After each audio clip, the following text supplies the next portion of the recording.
हम माँ बानी, धरती माँ, जेकर मन ईश्वर में रम जाए, फिर संसार में कौनो शक्ति ओके आपन विचार बदले पर विवश ना कर सकेले। इहे आस्था त केहू के पर्वत से टकरा जाए के प्रेरणा देले। जे स्वयं के ईश्वर के हाथ में सौंप देहलस, ओके केहू के का भय हो सकेला। जे ईश्वर के प्रभु सत्ता मान लेहलस, उ त स्वाधीन हो जाला, मुक्त हो जाला। हिरण्यकश्यपु ई देख के कि ओकर पुत्र ओके ईश्वर नइखे मानत, ओके ए आशा पर दोबारा गुरुकुल भेज देहलस कि शायद अब प्रहलाद अपन विचार बदल दे। परंतु हम जानत बानी कि ई ना हो सकेला। हाँ, अवश्य ही हमके ई विचार व्याकुल कर रहल बा कि यदि ए बार भी प्रहलाद आपन उहे विचार व्यक्त कैलस जेकर आधार ओकर श्री विष्णु पर विश्वास बा, त हिरण्यकश्यपु का करी?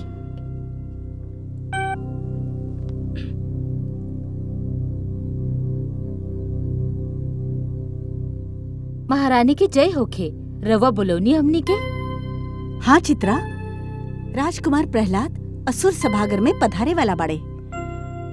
तो राजभवन के बाहर जाके उनकर प्रतीक्षा करा, और जैसे ही उनकर रथ आवे हमार संदेशा दो कि सभागर जाए से पहले हमसे एक बार अवश्य मिल ले। जौन आज्ञा महारानी। देखिए हा, वो हमसे मिलने बिना सभागर ना जा पावे। महारानी के आदेश के पालन होखी।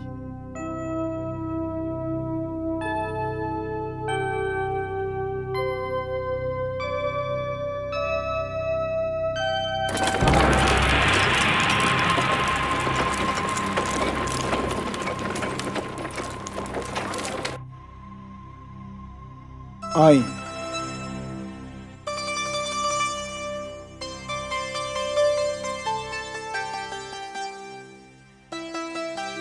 चला सारथी। राजकुमार के जय होखे। का बात बा? राजमाता चाहत बाड़ी कि भगवान के सभागार में जाए से पहले रउआ उनसे अवश्य मिल ली। गुरुजन, रउआ अतिथिशाला में विश्राम करें। हम माता श्री से मिल के आवत बानी।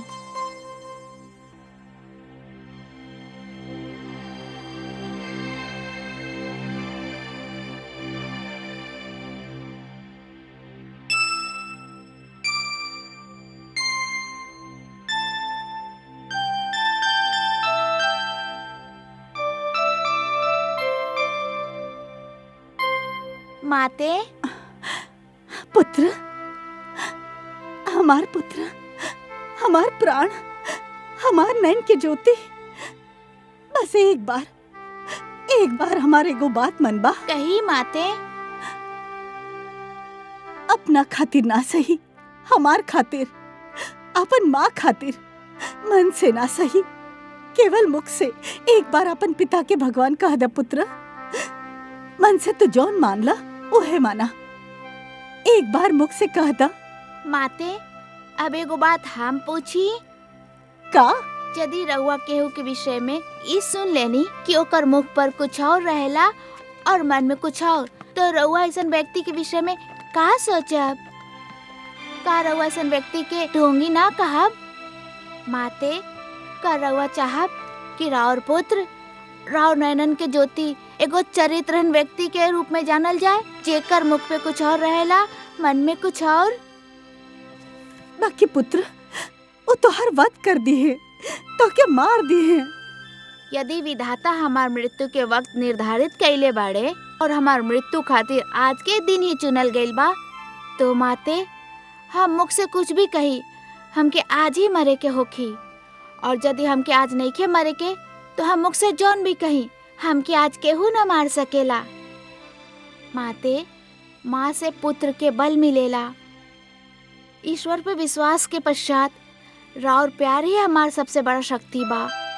चली माते, पिताश्री प्रतीक्षा कर रहल हुई हैं।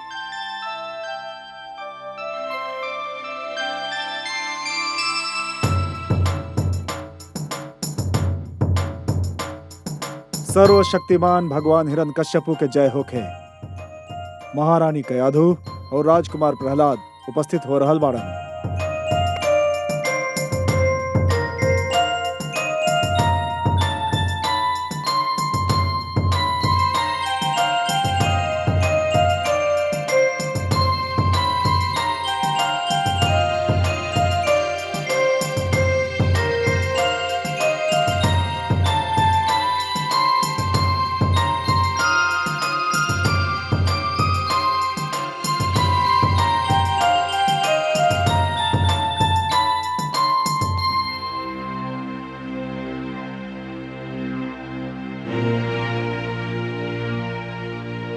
पूज्य पिताश्री के दर्शन पाके धन्य हो गई नी। आयुष्मान भव। पुत्र, बतावा तोहार गुरुजन तो के का शिक्षा दिले? हे पूज्य पिताश्री, हमार गुरुजन हमके उस सब शिक्षा देले जौन उनका लगे बा। यदि उस शिक्षा के कुछ अंश हम ग्रहण कर सकेनी तो एकर श्रेय हमार गुरुजन के बा, और यदि ओकर कुछ अंश हम ग्रहण ना कर सकेनी तो एमे सारा दोष हमार आपन बा। हमार गुरुजन श्री षंड और श्री अमर के उनकर कोनो दोष नहीं खे। का ऊ लोग तो के बतौले कि ईश्वर के बा? हे पूज्य पिताश्री, ऊ लोग हमके उस सब कुछ बतौले जौन रउआ उनके बतावे के आदेश देले रहनी। ता बतावा ईश्वर के बा? ईश्वर ऊ बा जेकर आगे सब सर झुकावेले। ईश्वर ऊ बा जे सबकर पूज्य बा। सुंदर, अति सुंदर। ईश्वर ऊ बा जे सर्वशक्तिमान बा। उत्तम, अति उत्तम। ईश्वर ऊ बाड़े जिनकर अस्तित्व के केहू नकार ना सकेला। सत्य, सर्वथा सत्य। ईश्वर ऊ बाड़े जिनके हम देख रहल बानी, जे सर्वव्यापक बाड़े। धन्य होके पुत्र, धन्य होके। बस तू बोल जा, बोल जा। ईश्वर ऊ बाड़े जे हमारे हृदय में वास करेले। ईश्वर ऊ बाड़े जे हमार समक्ष बाड़े। हम प्रसन्न बानी, अति प्रसन्न। राजकुमार प्रहलाद के जय। राजकुमार प्रहलाद के जय। राजकुमार प्रहलाद के जय। राजकुमार प्रहलाद के जय। राजकुमार प्रहलाद के जय। हर्षित बानी हम, अति हर्षित। पुत्र, हमार मन तुहार सुंदर वचन सुन के झूम उठल बा। तू अंततः हमके भगवान हिरण्यकश्यपु के आपन ईश्वर मान ही लेला।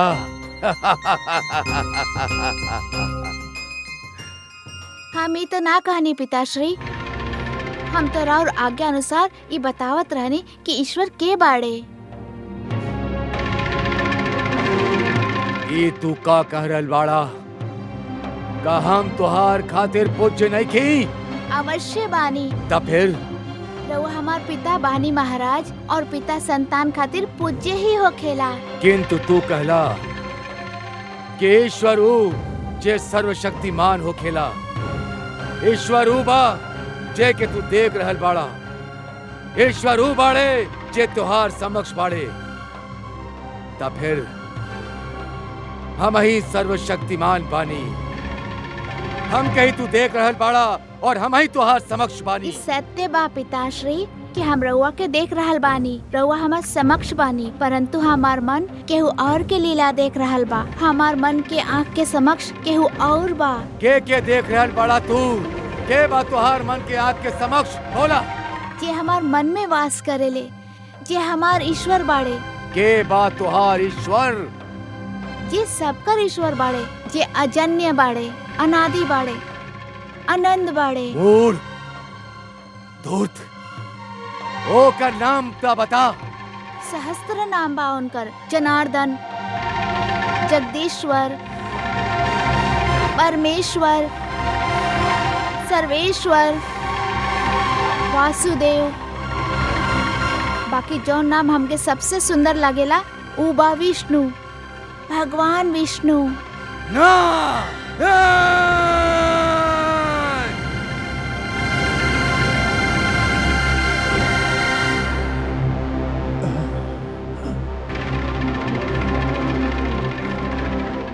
ए दुर्बुद्धि, दुर्मते, अभागा, के दिहलस तोके ई उपदेश? के दिहलस? पिताश्री, हृदय में बसल भगवान विष्णु तो जगत के उपदेशक बाड़े, परमात्मा बाड़े। उनका सिवा के केहू के कुछ सिखा सकेला। ता तू अपन विष्णु के सिवा केहू और के ईश्वर माने के तैयार नहीं खे?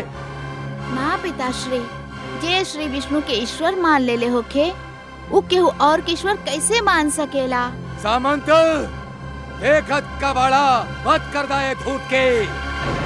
ना महाराज, दया करिए पर, दया करी। जे विष्णु के भगवान मनत होखे ऊ कोनो दया के योग्य नहीं खे। ठीक कह रहे स्वर भानु। सामंत लोग, हमारे मूल पुत्र पर खड़क के ऐसन प्रहार करा कि एक शरीर का टुकड़ा टुकड़ा हो जाए। प्रहार कराए पर।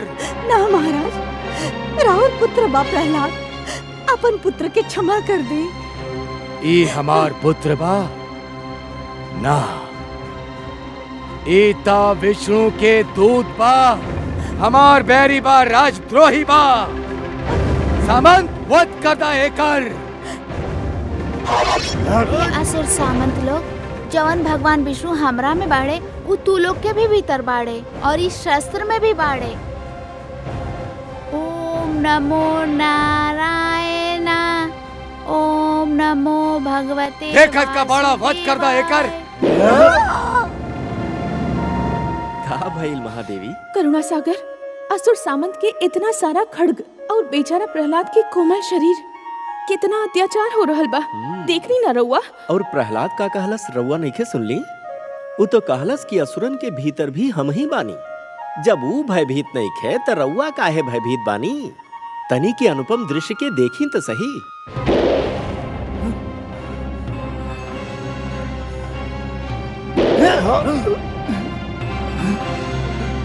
प्रहार कराए पर। प्रहार करा।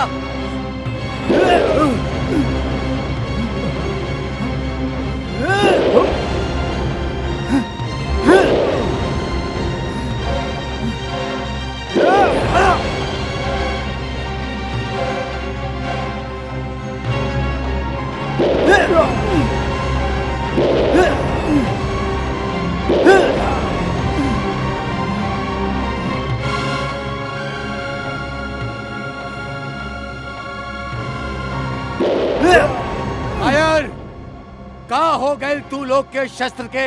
का इनका धार पलट गई?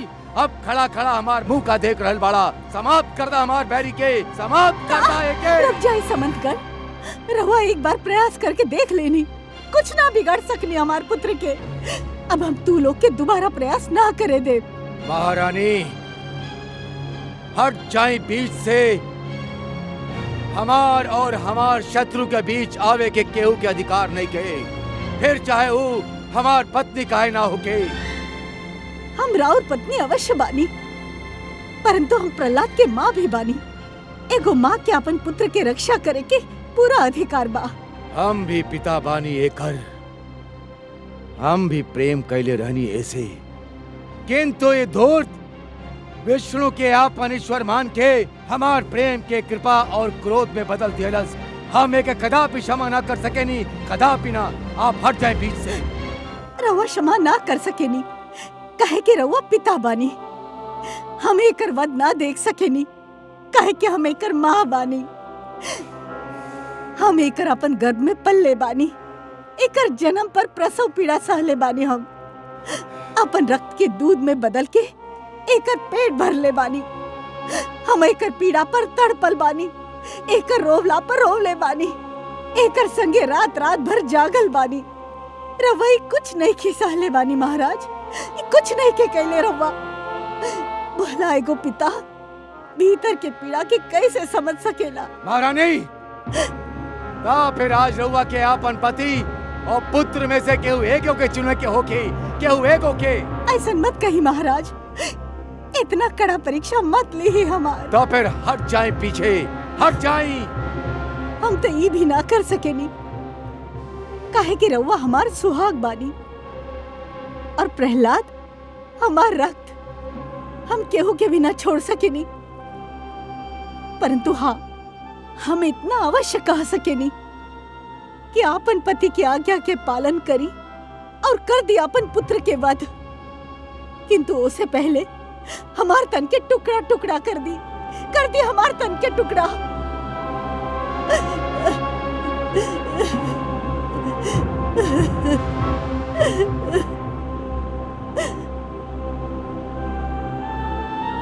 रउआ लोग काहे रुक गई नी?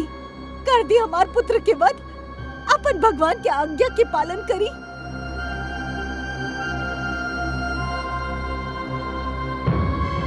जाय दी भगवान, छोड़ दी। नास्तिक प्रहलाद के संगे अपन प्राण प्रिय महारानी से भी हाथ धो लिहल बुद्धिमता नइखे। जीवन मृत्यु के प्रवेश खातिर अनेक द्वार रखेला। मृत्यु कोनो भी द्वार से प्रवेश कर सकेले। अपन सेवा के कुछ अवसर हम तुच्छ सेवक के भी दी। ए समय प्रहलाद के छोड़ दी। बाकी दुर्मति हमार राज्य में ना रह सकेला। कैसे रह सकेला?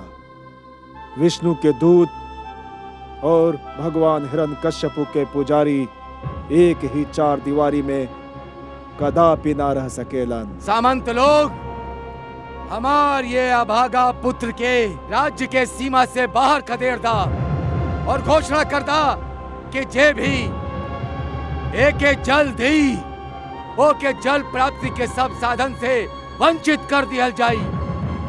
जे भी एके अन्न दी होकर अन्न भंडार फूक दिया जाई। और जे भी ये बालक के अपन छत के नीचे आश्रय दी होकर घर के विध्वंस कर दिया जाई। घोषणा कर दा और ले जाए दुष्ट के हमारे हाथ के सामने से ही ले जाए के।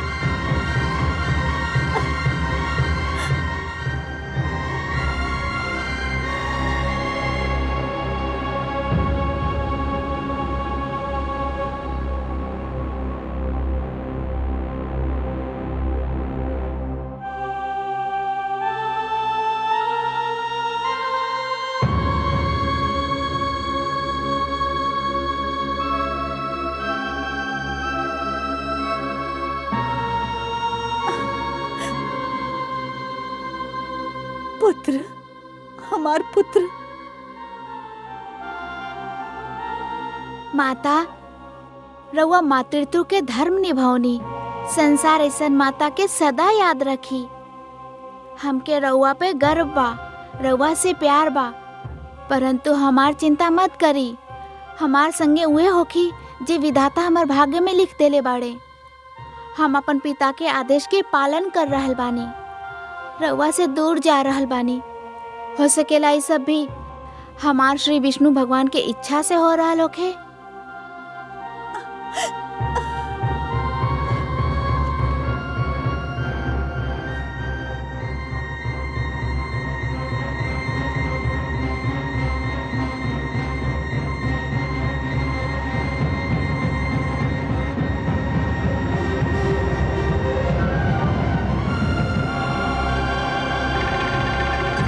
हे कमल नयन, पुत्र प्रहलाद के दुष्ट हिरण्यकश्यपु अपन राजभवन से निकाल देले बा। अन्न, वस्त्र और आश्रय के सब द्वार वो बंद कर देले बा। परंतु क्रांतिकारी बा महादेवी। क्रांति करके समस्त संसार के बदले निकलल बाऊ। और हे महादेवी, जे क्रांति करके समस्त संसार के बदले के चाहेला, ओके सबसे पहले स्वयं के बदले के पड़ेला। फूल के सेज छोड़ के एगो क्रांतिकारी के पथरीला खुरदरा भूमि के आपन शैया बनावे के पड़ेला। राजमहल के सुखद जीवन भूल के कांटा के राह पे चले के पड़ेला। क्रांति के पहला मांग बा त्याग, और त्याग के पहला मांग बा सहनशीलता। अब देखे कि ई बा महादेवी की पुत्र प्रहलाद त्याग और सहनशीलता की परीक्षा में कितना सफल होकत बा। परंतु हे कमल नयन, प्रहलाद तो बिल्कुल अकेला बा। ओकर साथ देवे वाला क्यों भी नहीं खे। सब तो ओकर विरोध कर रहल बाड़े। हर क्रांतिकारी शुरू में अकेला ही होखेला महादेवी। सब ओकर विरोधी होखेले। परंतु जैसे जैसे ओकर विचार के ताप बढ़त जाला, विरोध के हिम पिघले लागेला। ओकर विचार से सहमत होखे वालन के संख्या प्रतिदिन बढ़त जाले। हाँ, एमे समय अवश्य लागेला। पत्थर के कण के रत्न बने खातिर बहुत यातना झेले के पड़ेला महादेवी। और फिर वो अकेला कहाँ बा? ओकर विश्वास ओकर संगे बा, और जहां विश्वास बा उहां हम बानी। जानत बानी हम, परंतु हिरण्यकश्यपु के ई ना करे के चाही। कैसन कठोर बाहु। पिता होके भी आपन ही पुत्र पर इतना घोर अत्याचार। कैसन पिता बाई दुष्ट। हिरण्यकश्यपु का जानी महादेवी कि स्वयं आपन पुत्र प्रहलाद के अत्याचार के लक्ष्य बना के वो अपना ही खातिर महाविद्रोह के निमंत्रण दे रहल बा। ओकर हर बढ़त पग ओके ओकर पतन के निकट ले जा रहल बा।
हे भगवान, ये रक्त कैसन?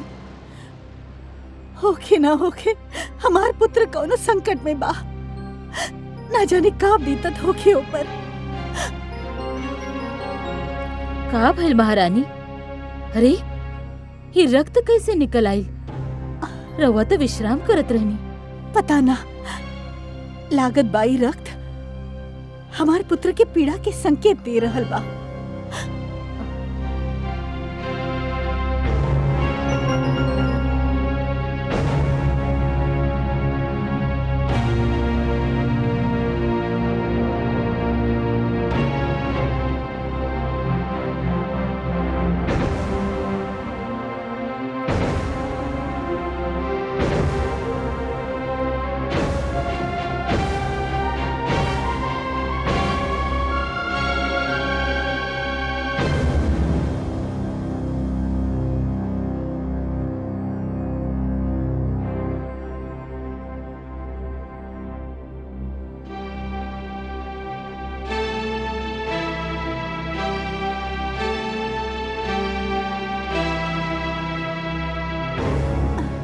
महारानी, ई का भइल? ई रक्त कैसन? रवा चोट कैसे लागल महारानी, बताई। चोट हमके नहीं खे लागल स्वामी, लागत बा हमने के पुत्र के चोट लागल बा। कहीं पुत्र के चोट लागेला तो माता के पीड़ा होखेला। नाम मत नहीं होकर हमारे सामने, नाम मत नहीं होकर हमारे सामने। वो हमार पुत्र ना, हमार बैरी बा। हम तारा और पांव से बहुत रक्त के देख के चिंतित बानी। हमार रक्त रवा के इतना चिंतित कर रहल बा, बाकी पुत्र के शरीर से जौन रक्त बहेला वो भी तो राहुल रक्त बा, राहुल आपन रक्त। ओकर कौनो चिंता नहीं खे रवा के। ओके क्षमा कर दे स्वामी। ना महारानी, सब कुछ हो सकेला किंतु ई ना हो सकेला। हम आपन भाई के हत्यारा विष्णु और ओकर भक्त लोग के कदापि क्षमा ना कर सकेनी, कदापि ना महारानी। हाँ, यदि वो आपन भूल सुधार ले, विष्णु के नाम लेहल छोड़ दे, हमके ईश्वर मान ले, तो हमार बा और हमार मन के द्वार ओकर खातिर खुलल बा।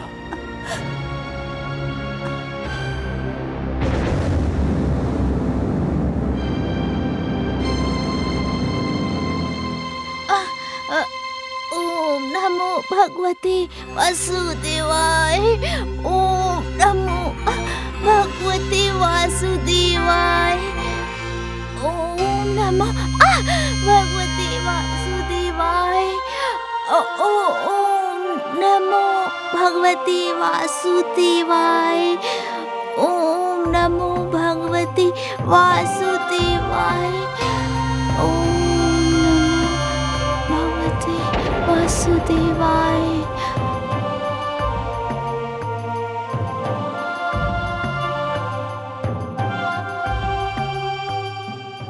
नारायण नारायण।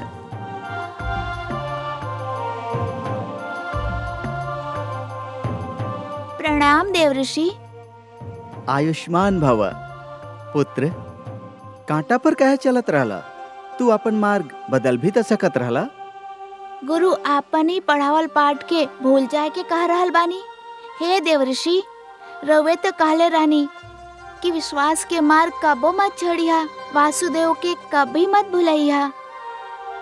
परंतु पुत्र, ये कांटा तो तुहार पाँव के लहूलुहान कर देले बा, तो के पीड़ा हो रहल होखी। शरीर नश्वर बा देवऋषि, कांटा चुभी तो पाँव के लहू अवश्य निकली, शरीर के पीड़ा भी होखी, बाकी केवल शरीर के, आत्मा के ना।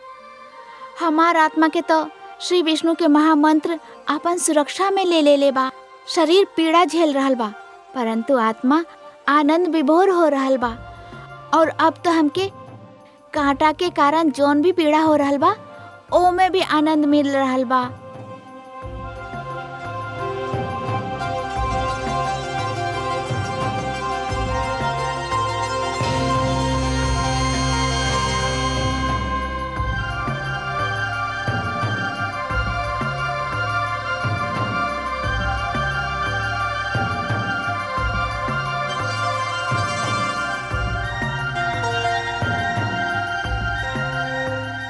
रउआ का कहनी देव ऋषि?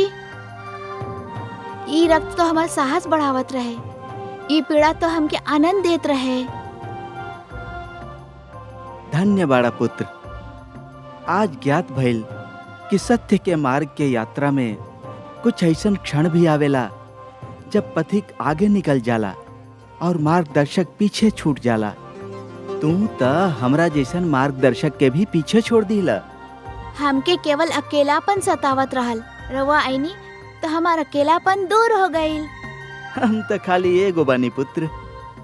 तोहार अकेलापन दूर करे खातिर त पूरा एगो दल तैयार हो चुकल बा। नारायण नारायण।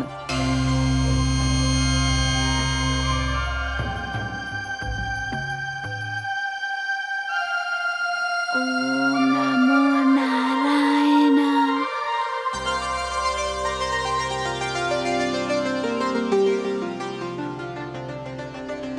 शिष्य लोग ठहरा।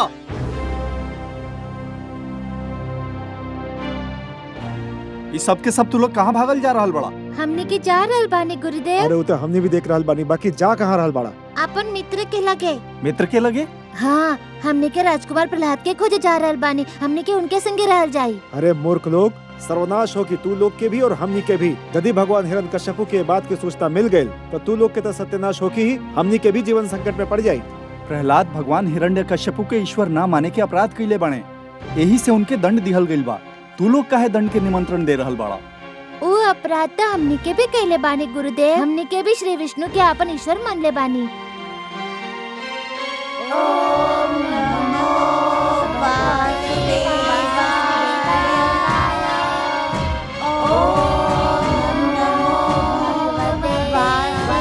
अरे मूर्ख लोग, सत्यानाश हो के टोनी के। अरे रुक जा।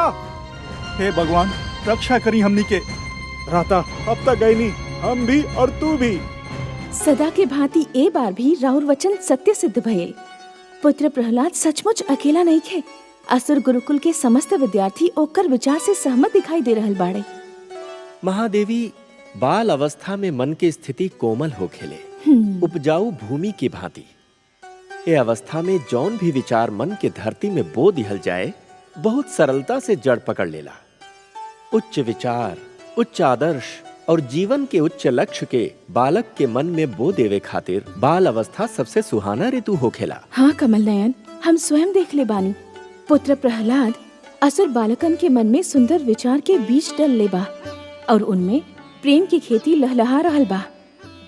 परंतु हे दया सिंधु, पुत्र प्रहलाद न जाने कब से भूखा प्यासा भटक रहल बा। हमके ओकर ई दशा देख के बहुत दुख हो रहल बा। कैसे होखी ओकर पोषण के प्रबंध? हिरण्यकश्यपु तो ओपर जीवन के सारा द्वार बंद कर देले बा। प्रकृति त अपन द्वार नइखे बंद कैले ना महादेवी। हिरण्यकश्यपु राउर पुत्र प्रहलाद पर जतना द्वार बंद कैले बा, उ सब द्वार प्रकृति स्वयं अपन हाथ से ओकर खातिर खोल दी।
हे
भगवान विष्णु, यदि राउर इहे इच्छा बा कि हम कुछ ना खाई, कुछ ना पीही, भूखा प्यासा ही रही, तो इहे सही।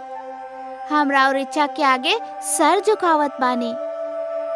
हम भूखा प्यासा रह के भी राउर नाम जपत रहब, राउर नाम के मंत्र पढ़त रहब। ओम नमो भगवते वासुदेवाय।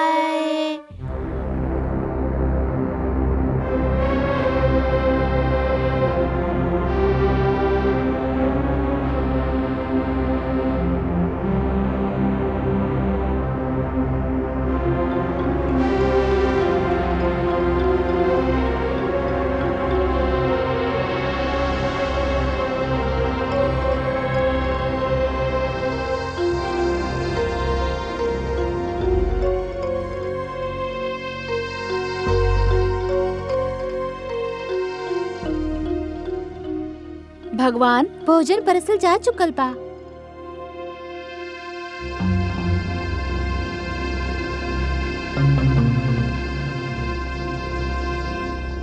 आई महारानी। ना महाराज, रवा भोजन कर ली। हमके इच्छा नहीं खे। काहे? जब भी ध्यान आवेला कि हमार लाल भूखा प्यासा कहीं भटक रहल होखी, अन्न के एक एक दाना और जल के एक एक बूंद खातिर तरस रहल होखी, तो ई स्वादिष्ट व्यंजन, ई भोजन हमके विष दिखाई देला। सोना चांदी के बर्तन हमके हलाहल के प्याला लगेला। यदि वो आज भूखल बा, प्यासल बा, भटक रहल बा, तो ओकर उत्तरदायी स्वयं बा। वो अपन हाथ से अपन जीवन के नर्क बना लेले बा, और यदि वो अपन हाथ पर अड़ल रहल तो वो नर्क से निकल ना पाई महारानी, कभी ना। काहे इतना निर्दयता पर उतर आइल बानी रहुआ? ना महारानी, हम निर्दयी नहीं की हम निर्दयी। यदि आज वो अपन हार मान ले और हम के ईश्वर मान ले, हमार चरण में आपन शीश नवा दे, तो हम अपन हाथ से ओकर पांव तले फूल बिछा दी। आपन हाथ से ओके सोना के कौर खिलाई। आपन हाथ से थपक थपक के आपन गोद में सुलाई। हाँ महारानी, ये भगवान हिरण्यकश्यपु के वचन बा। चले भोजन ग्रहण करी।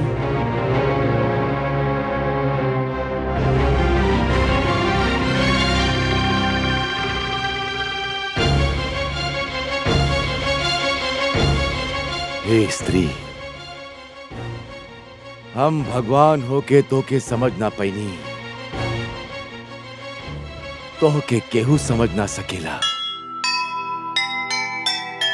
अहंकार की आग में भस्म हो गया प्यार,